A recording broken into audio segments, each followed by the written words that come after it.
can I take you back in the conversation just a little bit? Oh, sure. Okay. So where have you displayed the t-shirts, or have you done the crisis center? Have you done that project? We have long time ago. We haven't done it for many years. In fact, I brought it up again this year. I said we need to do this again because it's been a long time since we've done it. We displayed them. They were in a library one year. Trying to think where the other location. We only did it a couple of years. I know we had them in the library. I can't think of the second location. We had several of them hanging up in our original shelter building. Oh, And so wow. they were kind of artwork that we used in our building that when people would come in and they would see them, it would prompt a lot of questions, which opened really good conversation. Oh, Oh, I absolutely. know where else we used to take him. It wasn't necessarily a building. When we used to do like community awareness events, like Mhm.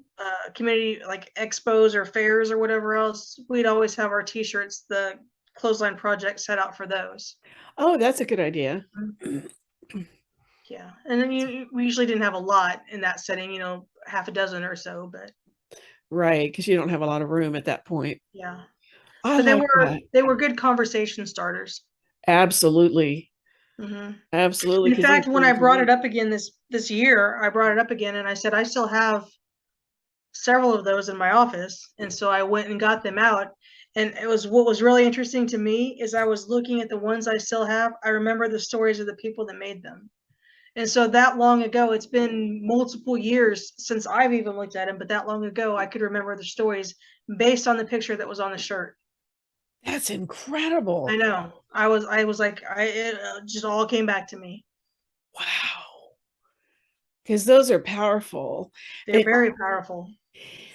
I'm just wondering, and I guess I'm kind of dreaming here, but if you formed a t-shirt line, where the different designs, the ones that are the super powerful ones, could literally be duplicated and sold. It could. Hmm. We'd probably have to have permission from the ones who created them. Oh, absolutely. Yeah, And sad absolutely. to say, we've probably lost touch with most of them. But if we did it again, we could kind of incorporate that into the project that Yeah, we had permission to recreate them or whatever. yeah. I know what mine would look like if I was there. What? It would have all the words in different size fonts and different shapes of font all over, that would be maybe words that some people would not recognize as domestic violence, and have those all over the front of the shirt, and then on the back having great big huge bold font, freedom. That's what mine would look like. I like it. You should make one. I should. There's a lot of power in that. Taking the way that you feel on the inside and creating something on the outside. There's a lot of healing power in that. There really is.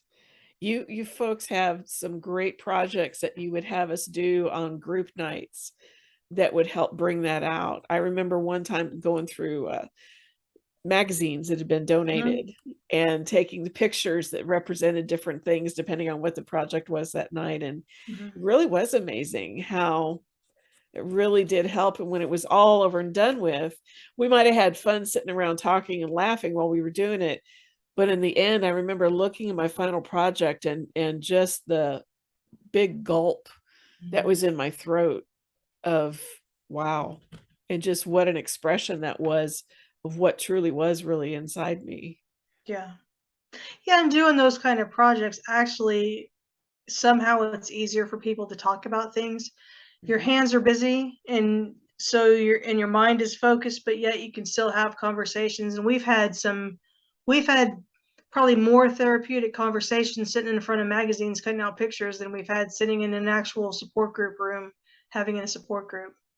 I believe that, because you've got that distraction Mhm. factor, and you're not feeling like you need to sit there and look in people's eyes, eye to eye contact, telling some intimate part of yourself that you've kept hidden for so long. I can Yeah. understand that.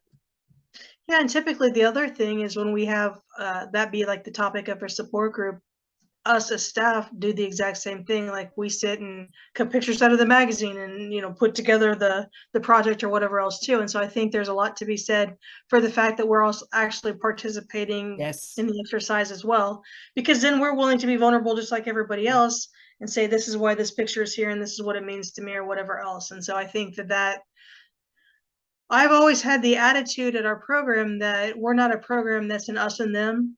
We're a program that's just an us. And so that further supports, we're just us. Mm-hmm. People helping people, sitting at the table doing what we do. And you were. I can remember in group when there would be a piece of paper passed out, and it's the topic, and it might have the questions or whatever, where you fill out things. And I can remember the staff filling those out too. And it just makes you feel like you belong. And it really brought it home that it was not an us and them, that you were not looking down on us at all. I never ever felt that from you. Now, I felt that from my own background. And I know I've told this before, but when I met you the first time, I made eye contact real quick, and then I had to look down because with a title like that, why, you were way above me, and no, it's not true. Not No, true at all. And I'm nor would I ever want anybody to think that either. Like, no, no. I'm just a person like everybody else. I'm not special. I put my Exactly. shoes on the same way you do. And I know your sister would say, yeah, Becky, you're not No, special. she would say she's not so special. Got to bring it down to home, right? Reality. Right, yeah. She'd be like, I know her. She's not that special. That's But too the work that funny. we do is incredibly special. It is. And the people that we work with, I think, are one of the, well, you know what I used to tell people, and I don't know if you ever heard me say it or not, you probably did. When I used to attend support group regularly, we'd have a new support group member start for the first night. And typically I would say, welcome to the Strongest Women in the World Club, because the people sitting in this room are the strongest women I've ever known. And you are now a part of that. And I truly, truly, with every fiber of my being, still believe that as much today as I did then. And when you said that and I was in group, I didn't believe it. Because I'm like, I'm not strong. I'm absolutely sitting here terrified, like a little scared rabbit. And my enemy is right over there in the other room or whatever, trembling. And I never did feel that way. Now, almost 20 years later, I can look back and say, I totally understand that. And I agree with you. Good. I'm glad. Mm-hmm. You So should. that's it kind of comes full circle, Mhm. from experience. Yeah. Yeah, and that's why it was so special for us to have somebody who was a former support group recipient become Yeah. an employee, become a keynote speaker. Like that was a big deal. That is a We get big to see deal. that all the time. Like I get to see that in the work that we do. We get to see that more probably than anybody else ever does.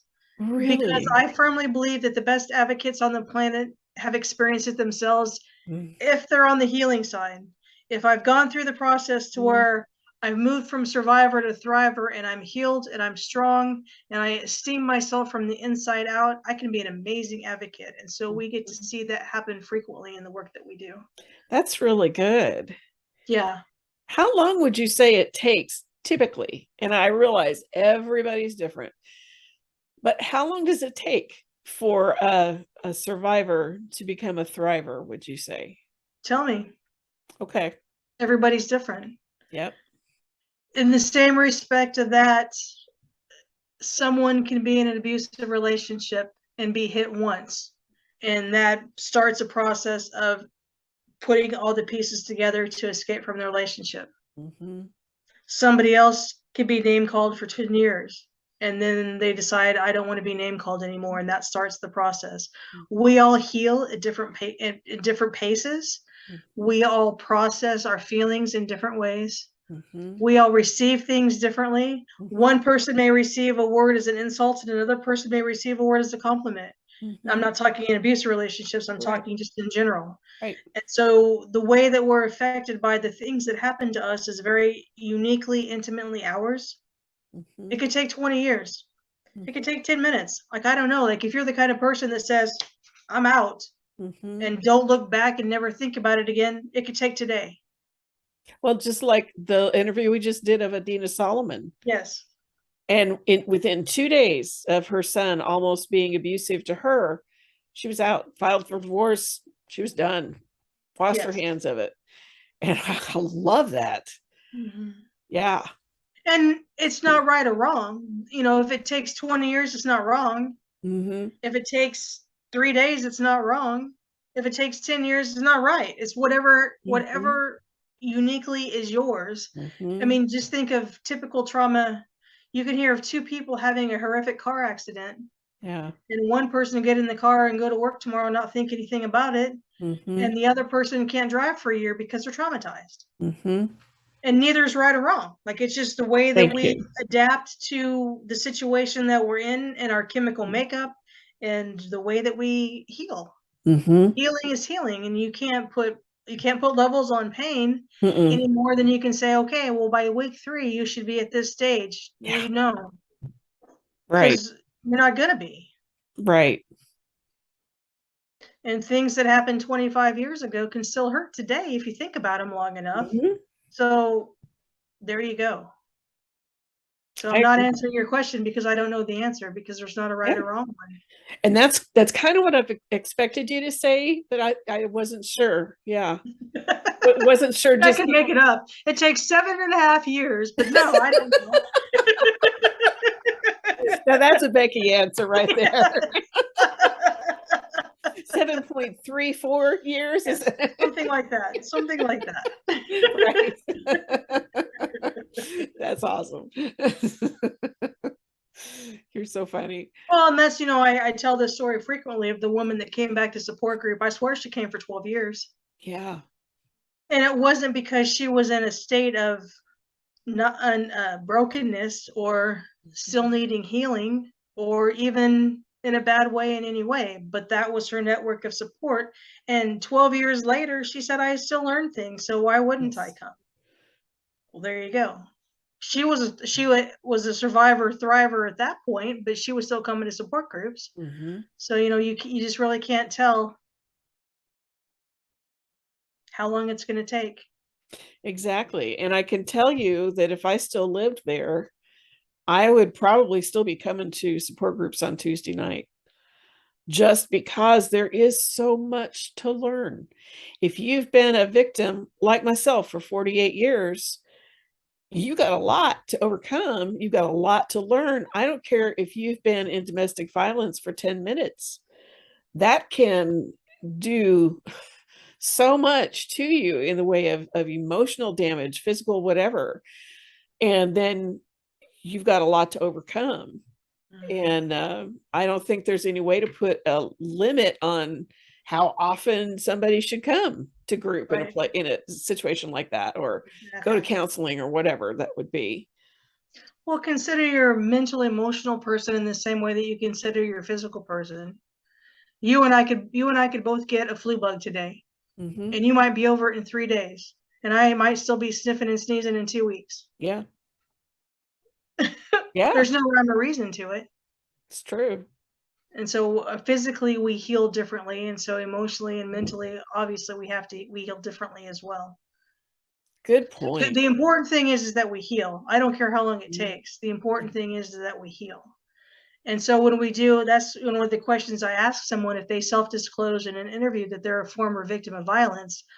Because they self-disclose, I dig into that a little bit. Well, let's talk about that for a minute. Mhm. Where do you see yourself on your healing journey? Is usually the way that I ask it. I like that. And so some people say, well, I'm still going to counseling once a week. Some people say, healing journey, I've been off that train for, 2 years, whatever it is. And Yeah. there's no right or wrong answer. I just want to know. Yeah. Yeah. Because we're And I all could ask you individuals. today, where do you see yourself on your healing journey?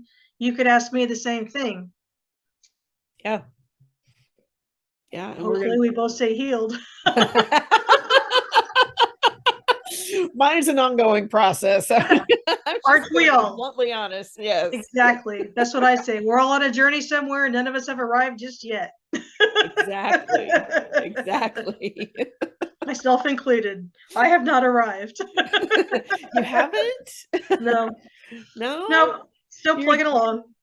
you're the executive director and you haven't arrived. Not yet. No. Not yet.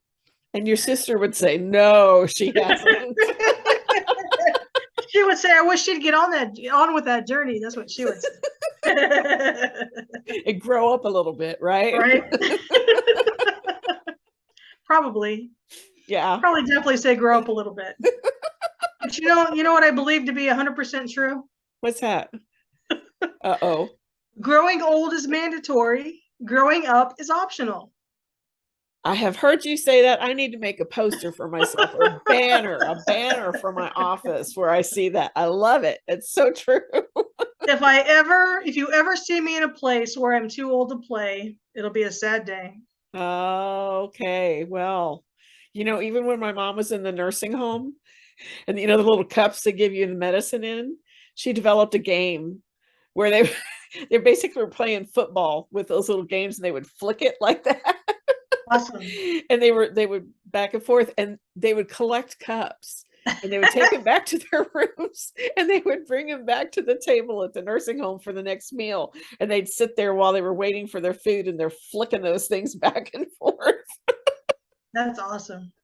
I can see you doing something like that. I can see me doing something like that. Oh yeah. Yeah. I'm storing it in my memory banks right now, just in case I find myself in that situation. There you go. I've got it. There you go. You use the tools you have to do what you need to do. Absolutely. Sure Yeah. do. So when we're talking about the Violence Against Women Act and all of that stuff, there was one thing I wanted to tell you. Yes. It was right around 1994 when the National Coalition Against Domestic Violence started the Remember My Name project. And so this was in connection with National Domestic Violence Awareness Month. It was in connection with the National Day of Unity.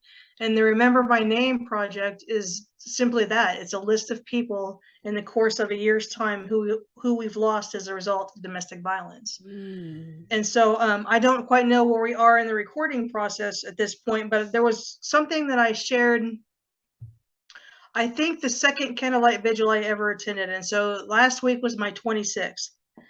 And so I found this poem. I honestly think it was the second or third candlelight vigil I attended. And it came from a resource from the National Coalition Against Domestic Violence. And it was completely regarding the Remember My Name project that they had. And so I shared this poem last week because when I read it again, I thought that is so powerful. And so I'd like to share it with you tonight, if you're okay with that. Oh, I'd love to hear it. And here's the preface. The name of the poem is called Remember and Act.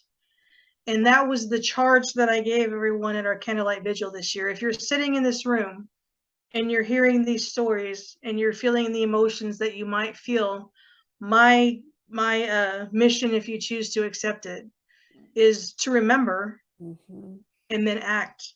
Don't remember and forget. Don't remember and suppose. Don't remember and think about it in 5 years. Remember and act. And so the words of this poem are so powerful. And again, I typically don't like to read when we're recording because I like to just have a conversation with you, but it's so powerful that if you wouldn't mind, I'd like to read it for you tonight, for our viewers tonight. I would love that. So the only credit I can give is I know that I got it from a resource from the National Coalition Against Domestic Violence, and I know the name of the author of the poem. And so the name of the author of the poem is Antoinette Riley. I don't know anything about her. I just know that I really like this poem. And so here you go. It's called Remember and Act. And it was specifically regarding the Remember My Name project. Okay. Again, talking about people who have lost their lives as a result of domestic violence. Yeah. So, remember and act. Remember these women with love. Remember their names. Remember that they were women of many colors and cultures. Remember that they came from places far and near. Remember that they loved and they had children and they grew wildflowers and tomatoes. Remember that even with their dying breaths, they cried for freedom. Remember and be angry. Be angry that they were murdered, that they were the gifts of the earth to be reclaimed by the earth, not by someone's selfish vengeance. Remember and be angry. Remember the black eyes and broken limbs, the sleepless, tortured nights, bloody, misshapen noses and purpled lips. Remember the children miscarried and those now orphaned. Remember their faces swollen from crying, buckets and buckets of unanswered tears. Remember and act. Action is power, the power to move and to change. Revolutionary and life-saving action must be persistent, assertive, disciplined, and substantial. Remembering and acting have called us here tonight. Revolutionary action is speaking, calling, moving, responding, comforting, loving, questioning, confronting, shouting, giving it all. Revolutionary action is calling the police when you hear banging and screaming. Revolutionary action is shouting when you see a woman getting beaten. Revolutionary action is giving a woman the number of a hotline. Revolutionary action is a naming, telling someone that you know that they abuse and it isn't right, that no one deserves to be abused. Revolutionary action is naming, saying, yes, I was abused, I was beaten or raped or harassed. Revolutionary action is letting other people, relatives, friends, neighbors, co-workers, local merchants, know that no one deserves abuse and that everyone has the right to live without the threat of violence. Revolutionary action is demanding. Revolutionary action is demanding that women's fight know that women's lives be protected. Revolutionary action is picketing government offices, courthouses, police stations. Revolutionary action is fighting for custody of their orphan children. Revolutionary action is saving a woman's life. That woman could be your neighbor, or your niece, your milk carrier, or your sister, the waitress who served your breakfast, your daughter, or the person you saw limping on the highway with 3 runny-nosed children. Remember and dream. Dream of a night when a lone woman can walk the dark, foggy streets unafraid. Dream of a week when children can play in the park unattended. Dream of a year when no one is beaten or raped or murdered or driven insane. Dream of a forever in which women and children can have peace and happiness, working, learning, growing, loving, just plain living in a universe without fists, race and domination, hitting like grenades, without homes and streets littered with mines of fear, without a war in the home. Remember and never forget.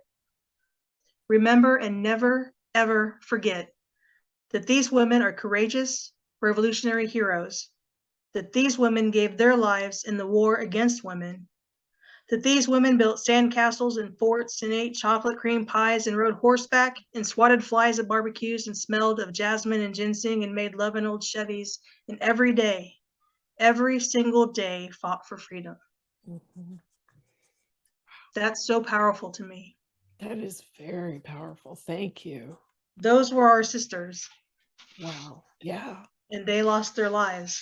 Mhm. And if we sit by and we don't do anything about that, shameful. Shame on us. Mhm. Shame on us that when we hear stories about people who are victimized, that we just change the channel, Mhm. or we turn our heads, or we don't even give it a second thought. Shame on us. Yeah. If these are the things that we know are going on and we find ourselves content to sit in a position where we do nothing, shame on us. Mhm. That's why Domestic Violence Awareness Month is so important. Mhm. That's why we have to keep it ongoing every year, set aside a time where we bring it to the forefront of everyone's mind. Mhm. Shame on us if we've done nothing, and we need to commit ourselves to doing something. Mhm. And we can all do something. Mhm. Absolutely. And so, my encouragement is you can do something. If you can answer a phone, call the shelter and get trained to answer the hotline. Call the shelter and get trained to take messages about picking up donations. If you can drive, call the shelter and offer to provide transportation to someone who's in need. If you can sew, call the shelter and sew bedding or sew socks or sew shirts, something. If you love to clean, call the shelter and help clean, or paint, or mow, or weed eat, or fix a roof, or fix a window, whatever it is, we can all do something. Yeah. And if we're not, that's my question to our viewers. Well, why aren't you doing something? Good question. Because I think we all can, and not only can we, I think we all should. So, you've heard me say it, and I've said it 1,000 times, I'm working myself into unemployment. Why do I still have job security? Oh, yeah. We're not doing enough. Yeah. That was the theme of my comments that I shared this year at our vigil, is it's not enough. And I talked about the services that we provide and how, as we've grown, we've implemented new programs, and it's not enough because people are still calling every day. And so we increase our shelter stay, and so we create a transitional housing, and so we create outreach programs, and it's not enough because people are still calling every day. It won't be enough until people stop calling. So that's my soapbox, and so I'm sorry for getting on it. But I'm glad you did. I'm glad I do that sometimes. That's good. That's really good. That's part of the domestic violence education that we do on this channel. So I don't think you need to apologize for that. All right then. I know I saw that need when I was at the shelter, and then after I had left, would go back and visit.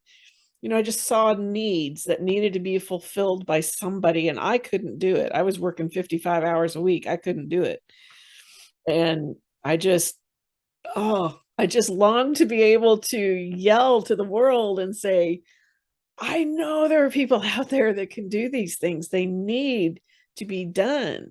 This is not like, a little fluff community that you've built up. This is desperate, basic needs that need to be met, and the repairs that need to be done, and then this and that and the other, like you said, mowing the grass and weed eating and all those things are necessary, very necessary. Excuse me. So I've got a question for you after all of that, and after your candlelight vigil that you had last week, and everything that took place during that meeting. What did you come away with that after that meeting? It's a good question. No one's ever asked me that before. Because they're always so powerful, and that poem, just that poem alone, was powerful. I think, if it doesn't sound self-serving, I think I tend to be the kind of person that flies by the seat of my pants. And so until I actually stood up at the podium to introduce people, I had no idea what I was going to say, other than I knew at some point I was going to share the poem that I shared with you. And so as I began to talk about the work of the Crisis Center and the things that I've seen, that's when I was sharing the message of it's not enough. And so that's what I took away, is we are doing great things, and we're helping so many people, and we're meeting so many needs. But yet for every one woman sheltered in the state of Missouri, 2 are turned away. It's not enough. And so what's the answer? And so those are the kind of things that plague me in the middle of the night when I ask questions like that. When is it going to be enough? That's what plagues me. When is it going to be enough?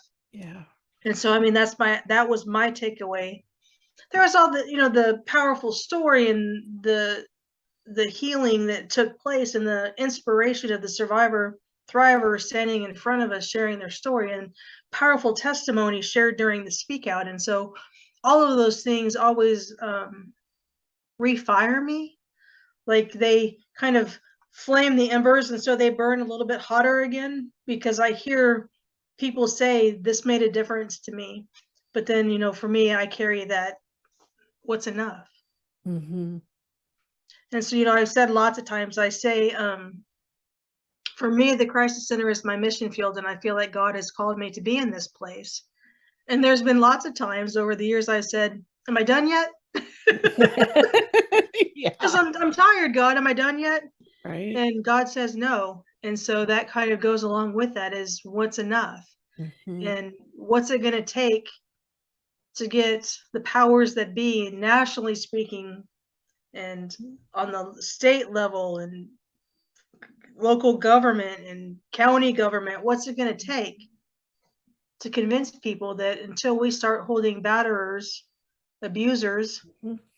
accountable for their behavior and really make it hurt to Mm-hmm. get caught committing this crime, it's going to continue to happen. Mm-hmm. So that, I mean, that's where I'm stuck, is I can do as much as I can do, but unless they do as much as they can do, Yeah. when is enough enough? Yeah. I think enough might be when you can actually lock up all those abusers and the rest of us can live our lives freely. I don't know. Yeah. That's, And I still believe it can happen. I truly do. I believe it can do happen. you really? Mhm. It almost seems like too much of a pipe dream to me to be possible. I mean, the problem is people are created with free will. And so we do things that we know we're not supposed to do, even as we're doing them. And so, you know, that human equation, I don't know what the solution is to that, because people still make bad choices, Mm-hmm. and people still can be mean, and people can still be hurtful. And, you know, so unless we become robots, it's probably not ever going to stop. Yeah. But I'm still trying to work myself into unemployment. I like that. Yeah. Those are some deep thoughts. Thank you. Yeah. That would, it seems to me that would weigh on you pretty heavily as the director, executive director. Well, I mean, you know, there's still more things that can be done. And, you know, then that starts a whole nother dialogue of where's the funding going to come from, and where are the people going to come from, and all of that. And so it's, you know, the world we live in is, you have to have money to make changes. Mm-hmm. You have to have people to employ with that money to make those changes, you know, and it's the vicious cycle. Yeah. And that's why Domestic Violence Awareness Month is so important. Yes. Because what we have the ability to do is reach out and say, hey, we can't do this by ourselves. We need you. Mm-hmm. And so if the outgrowth of that is we get 5 new calls from 5 new people who want to volunteer, Mm-hmm. that was a success. Mm-hmm. Or 50. You never know. I mean, you know, somebody wants to get involved in a new way than they ever have before, then that's a success.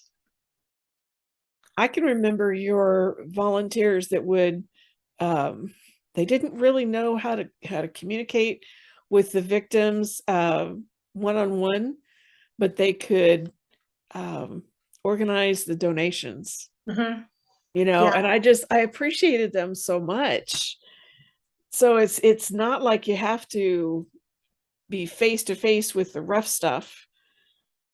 Unless you want to be. If you want to be, we can put you in that position too. I mean, that's the great thing about the work that we do. Mm-hmm. Yeah. Oh, that's good. So keep your purple ribbon on. Purple ribbons for everyone. Yes. Yes. Good idea. Any last thoughts that maybe we might have forgotten tonight? I think I've said my spiel. You've done it well, as usual. Well, I appreciate that. Absolutely. We always love hearing from you. It's just so good to be challenged and educated by you, by somebody who has such a passion to educate. Yeah, we appreciate you.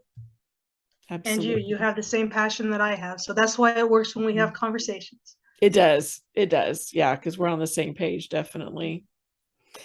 Well, folks, thank you so much for joining us. And remember that no matter where you are in the process, you're always free to soar.